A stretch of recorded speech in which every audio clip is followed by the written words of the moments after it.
Next up is Roger, coming all the way from the United Kingdom, right? Did you have an early flight or you came back yesterday? Ah, okay.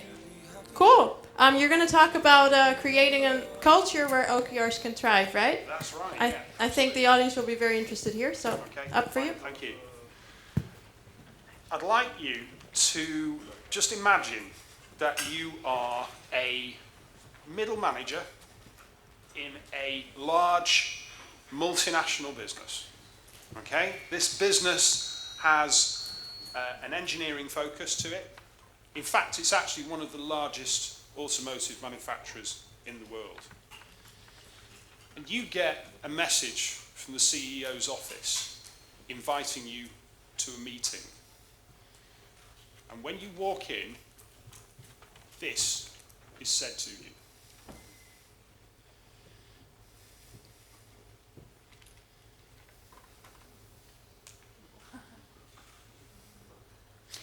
I'm going to hazard a guess that you're probably feeling motivated, but motivated more by fear than anything else.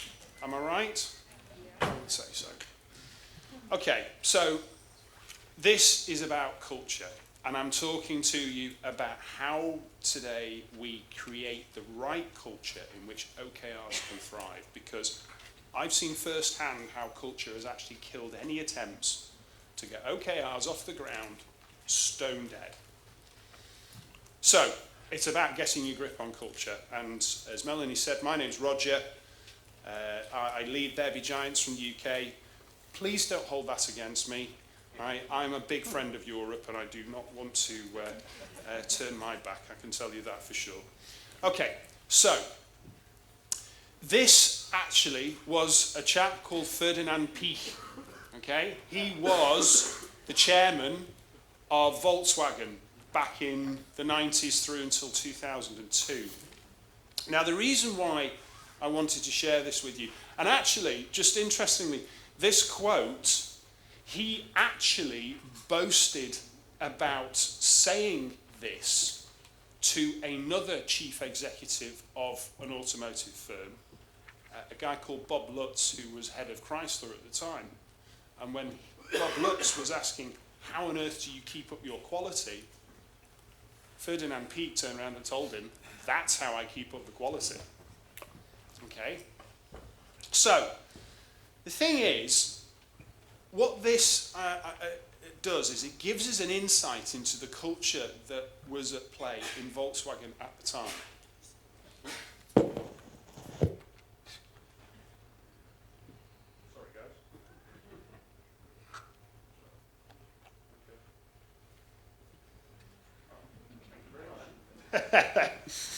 Okay, so this gives us an insight into the culture that was at play in Volkswagen at the time.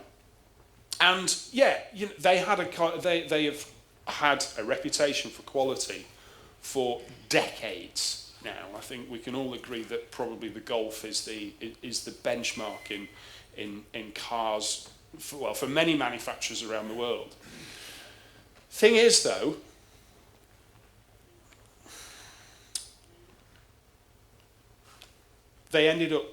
this culture ended up tripping them up. Because if we fast forward to 2007, a chap called Martin Winterkorn, who you may have heard of, only just last week, in fact, he was back in the news, for not great reasons either. Now, Winterkorn set the business a very clear goal. Now, if you're doing OKRs, this is a really great example of a fantastic, top-line vision to aim for, which you can easily construct a number of OKRs to support. And it was, we wanted to be the biggest in the world. And to do that, they had to take America. And VW, at that point, were not massive in America. The problem was that VW were heavily invested in producing diesel engines rather than petrol engines. And that meant that to gain market share in America, they had to sell more diesels. And everybody's, I think, has probably heard about Dieselgate, which started in California because they were found to not be meeting emissions regulations. They found actually that cars had been designed through software fixes to actually cheat the testing process. And if we look at the culture, because Winterkorn was a protege of Peak, and the reports are that in many ways he shared very similar practices, very similar qualities. And there was this culture in VW of fear. There was this culture that we have to do whatever they tell us to do, because if we don't, we fear for our jobs, we fear for our prospects. So when Winterkorn laid this challenge down for the business, people didn't feel safe enough to say, hang on a second, we have a problem here. We might need to put our timescales back by a few years whilst we build up our investment in production of petrol engines to counteract our diesel production. So instead, they actually used their initiative. They were quite innovative. They found a workaround, all right? And it did the job for a short term. But the consequence, and the point that I'm making here is, this is what the culture, I would argue, the culture of the business led to this. It's cost them $16.2 billion to rectify this problem in the States alone. And they did, legal action was taken in other areas, including Europe. They were hit with a $2.8 billion criminal fine by the US authorities, and also a considerable amount of impact on the environment and also health. There's even some stats out there that have attempted to link some premature deaths to the Volkswagen scandal. So here we have an example of a business where there was a very, very clear style of leadership that was rooted in securing results through fear. Now, you probably sat there thinking, what does this mean about OKRs?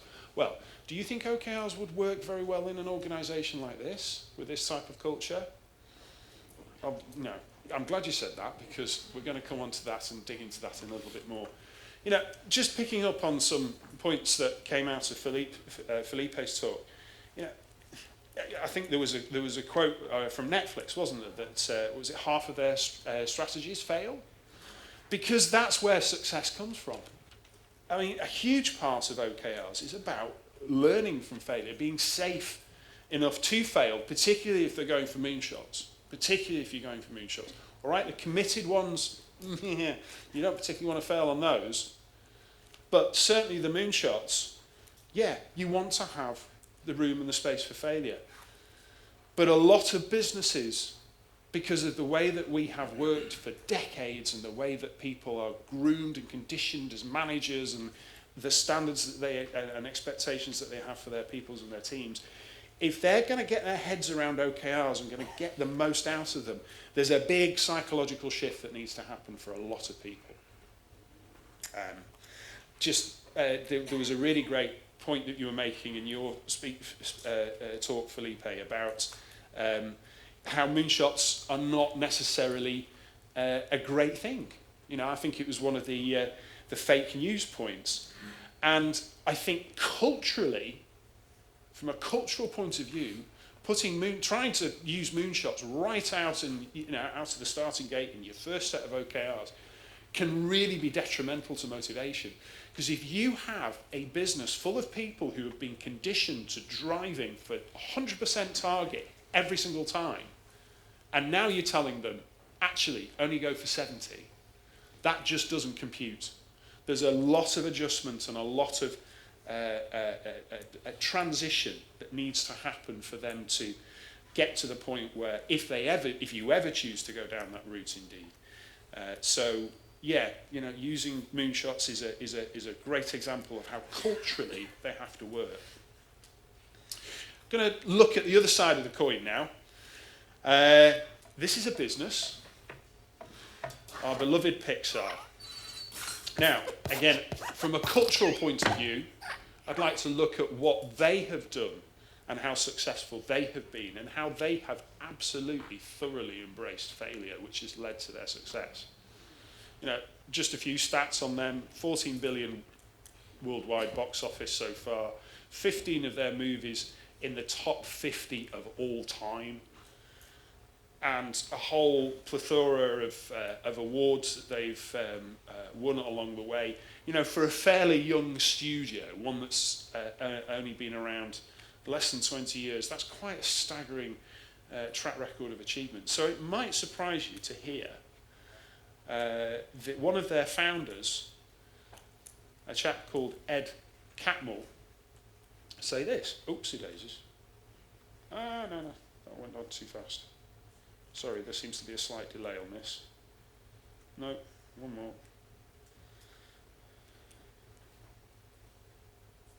Right, yes. So, what he meant was, when he said this actually, he made this comment when reflecting on Toy Story 2, okay? So Toy Story had come out, been a fantastic success for them. Toy Story 2 was in early stage production, and they were really struggling with it. They were really struggling, and it just was not holding together, and the director was really finding it a challenge to come up with a coherent narrative and translate that through into film. So what they did for the first time on Toy Story 2, and have done on every single movie that they have done since, is put in place something called the Brain Trust Group. Now, the Brain Trust Group is a group of people in the business, and they come together as peers. So they leave their positions, their seniority at the door, and they come together as peers, and they are united behind a common purpose, and that is to make phenomenal movies. Absolutely phenomenal movies. Okay? They're bound by a set of shared ground rules, so everybody can talk. No, nothing's. There's no stupid ideas, and everybody has. Everybody is levelled by peer-to-peer respect. So that means that there's no egos allowed either. Now, what this does is it allows the director to receive feedback in a very, very safe environment on the movie. And imagine you are a director and you've been nursing this baby of a movie for months, perhaps even years, and it is it's your child, and you can feel very protective and precious towards it. So you could be a little bit sensitive when it comes to feedback. So it has to be in a safe environment, and this is exactly what the Brain Trust was built for. Okay? This is exactly what it was built for. And Ed Catmull attributes a significant amount of their success since Toy Story 2 to this practice. Now, the reason why I think this is significant when it comes to OKRs is, well, we might not call it a brain trust group, but when we want to get together to discuss OKRs, whether we're creating them and aligning them, or whether we're checking in against them, we want to have this type of conversation, don't we? This is what we should be aiming for. So, if you use OKRs for growth, innovation, and change, which is certainly what we recommend you use them for, I would suggest that at the very least, this is not an exhaustive list, but at the very least, you would be wanting within your culture to have a degree of transparency, a degree of collaboration, and for people to feel comfortable with accountability. These, I think, are all absolute tenets of a really strong OKR culture. So how do we get there? Well, this is where, culture can be a very, very nebulous, very difficult, everybody can feel it, but can you touch it? Can you measure it? Well, actually you can, but I'm going to come to that in a second.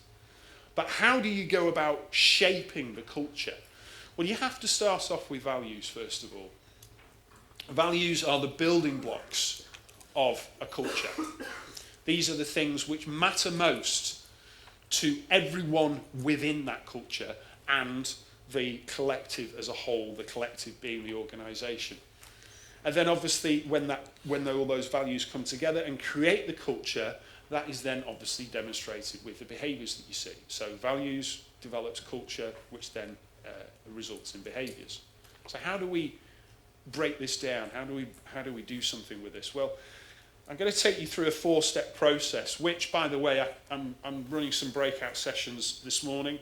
If you want to dig into this process in more detail, I'll be happy to do that in there. The first thing you do is you measure and clarify your culture.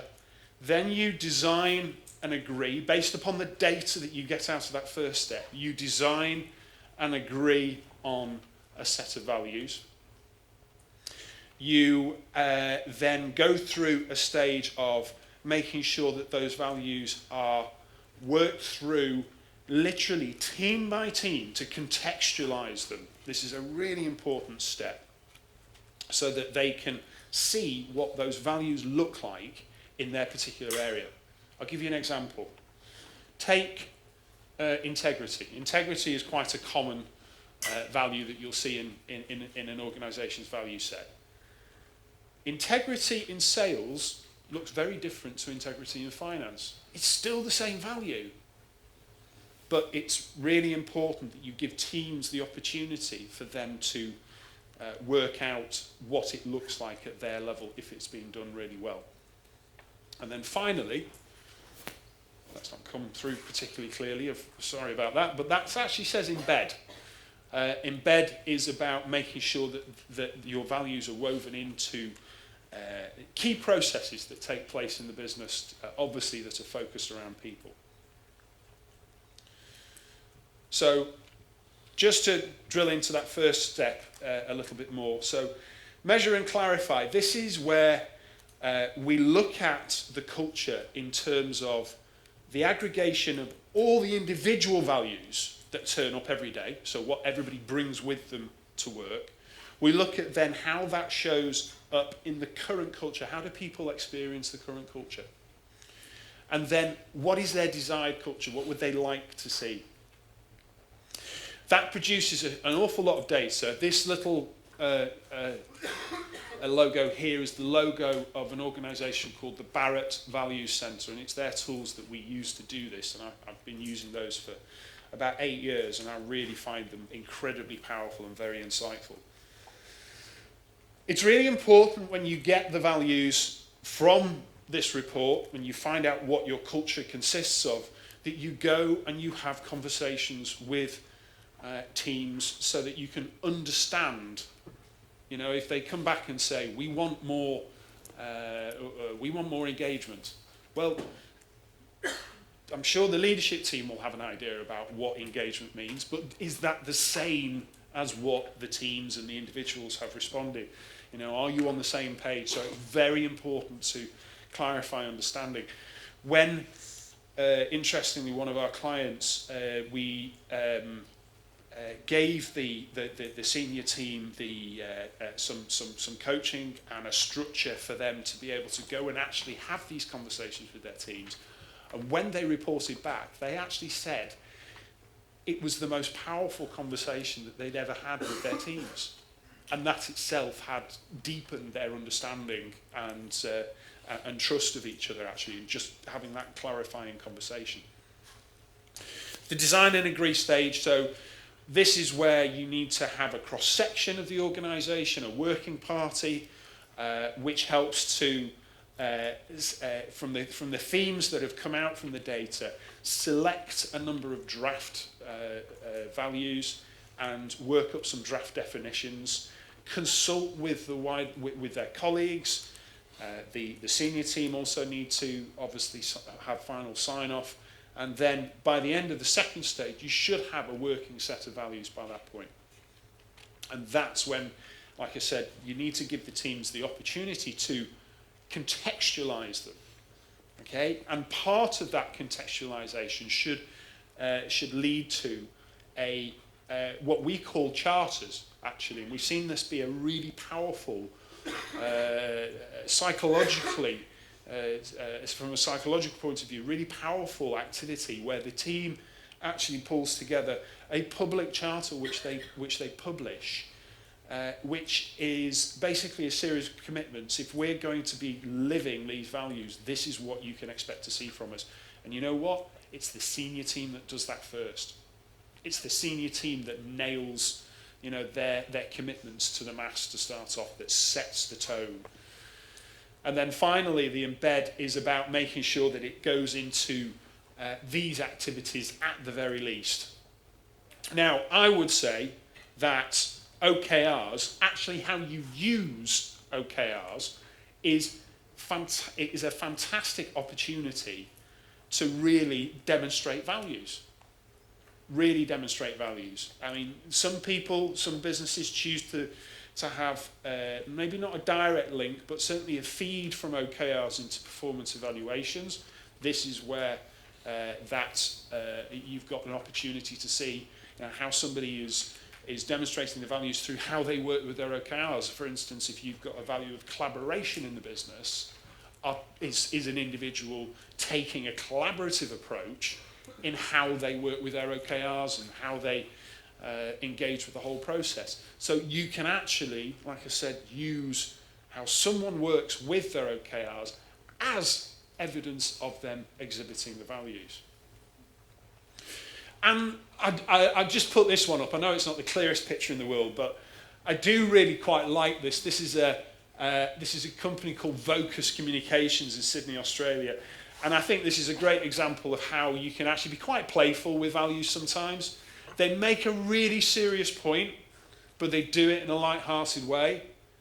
And I think you've probably got a better chance, because recall is everything with values. They've actually gone for 4.